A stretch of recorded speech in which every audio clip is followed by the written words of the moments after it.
Salut! Tu veux passer un examen en français, le DELF, le DALF, ou tu veux progresser en t'amusant? Tu es au bon endroit, bienvenue sur ma chaîne. Aujourd'hui, je t'embarque dans mon quotidien. C'est parti!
De retour à la maison avec ma tête un peu fatiguée, alors que franchement la journée était plutôt tranquille.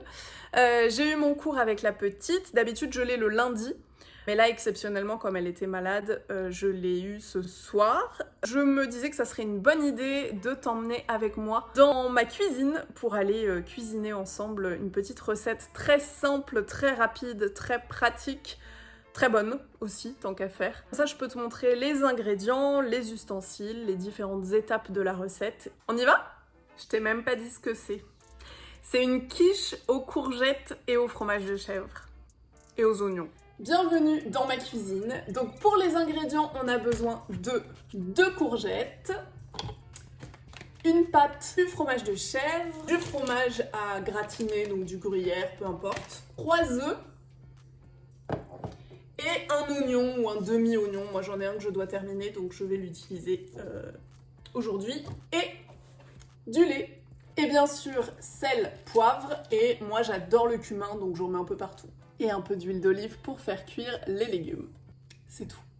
Pour les ustensiles, un couteau de cuisine, un économe, une planche à découper et une poêle pour faire cuire les légumes. Avec un manche, c'est plus pratique. J'oublie toujours quelque chose. Et le saladier et une cuillère pour mélanger. Bon, une grande cuillère en bois, c'est quand même mieux. Et une spatule. Je crois que c'est tout. Tout est prêt pour commencer la recette. Première chose, je vais évidemment me laver les mains et ensuite je vais préchauffer le four. Très très important pour gagner du temps évidemment.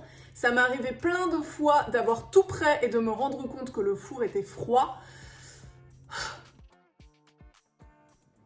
Ok, je vais donc préchauffer le four en mettant de la chaleur en haut et en bas et je vais préchauffer à environ 180 degrés. Donc première chose, je vais éplucher les courgettes et les laver et je vais aussi couper l'oignon. Tout est épluché et coupé, je vais donc allumer la plaque électrique, mettre un filet d'huile d'olive dans la poêle et je vais faire revenir les légumes environ 10-15 minutes pour qu'ils soient quand même bien cuits.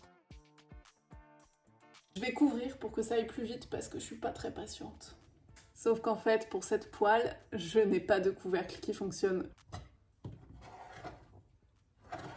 Oups.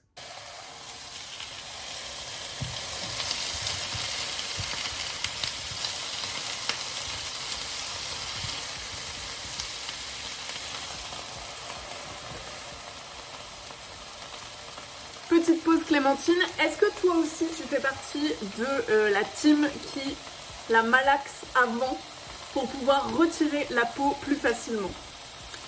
Ça fait vraiment débat dans ma famille et chez mes amis.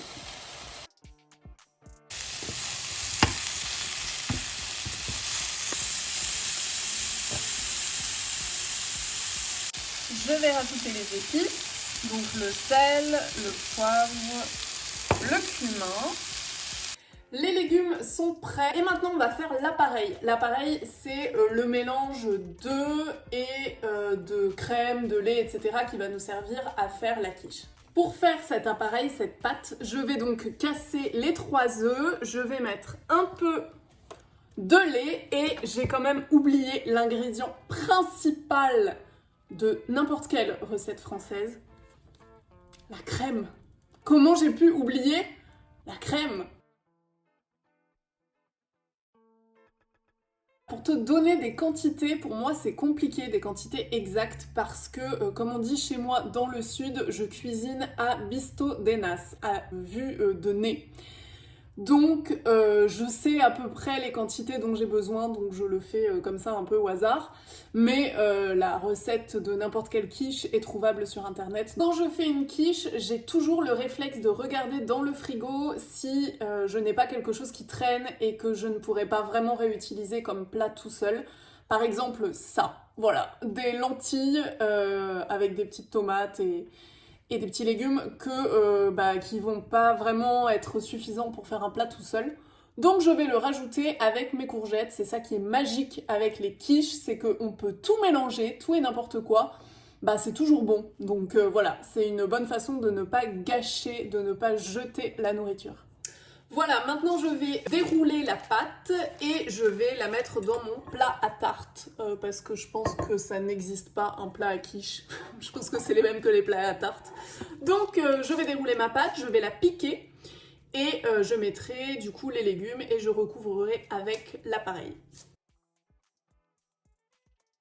Donc je pique la tarte pour qu'elle cuise mieux parce que si on la pique pas, parfois elle reste un petit peu crue en dessous et c'est pas très bon. Alors évidemment, je sais pas si tout le monde le fait, mais avant de mettre les ingrédients sur la pâte, je pré-cuis un petit peu la pâte. Je la mets quelques minutes au four pour être sûre qu'elle cuise bien parce qu'après, avec tous les aliments par-dessus, parfois elle ne cuit pas. J'ai laissé la pâte dorer au four une dizaine de minutes et maintenant je vais donc rajouter les légumes et l'appareil qui est ici. Et on rajoutera les rondelles de chèvre parce que c'est quand même ce qui fait toute la différence.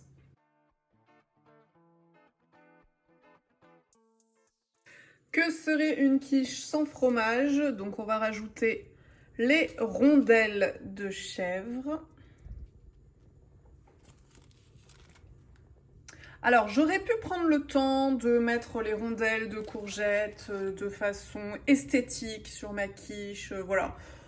Je le fais quand j'ai des invités, mais quand c'est pour moi, j'avoue que je ne fais pas beaucoup d'efforts.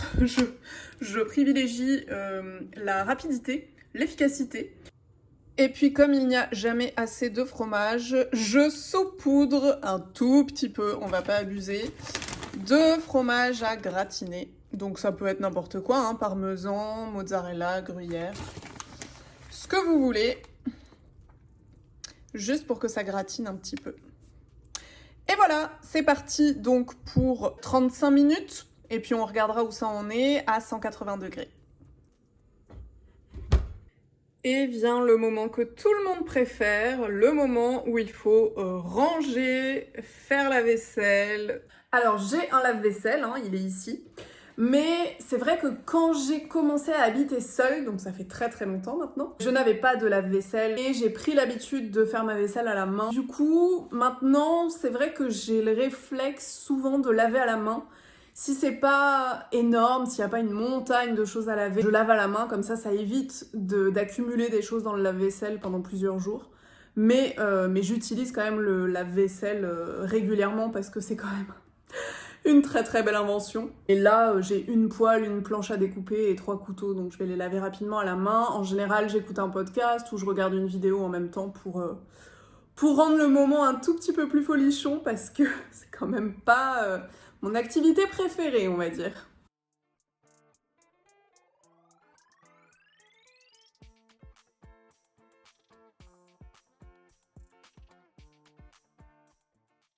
Et voilà, tout est prêt.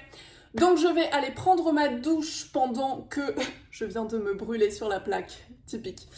Je vais aller prendre ma douche pendant que la quiche est en train de cuire. Normalement, quand je terminerai ma douche, la quiche devrait être prête ou quasi prête. En tout cas, si elle est cramée, c'est que j'ai mis beaucoup trop de temps sous la douche et qu'il y a vraiment un problème. Je te montrerai la quiche quand elle sera prête, belle, cuite. Et je te confirmerai qu'elle est très bonne, même si elle ne l'est pas, parce que ça ne m'arrange pas de te dire qu'elle n'est pas bonne, parce que sinon, je ne publie pas cette vidéo. La quiche est prête et elle sent tellement bon. Vous connaissez la règle pour savoir si c'est cuit ou pas. On plante la pointe du couteau et si elle ressort sans rien, c'est que c'est bon.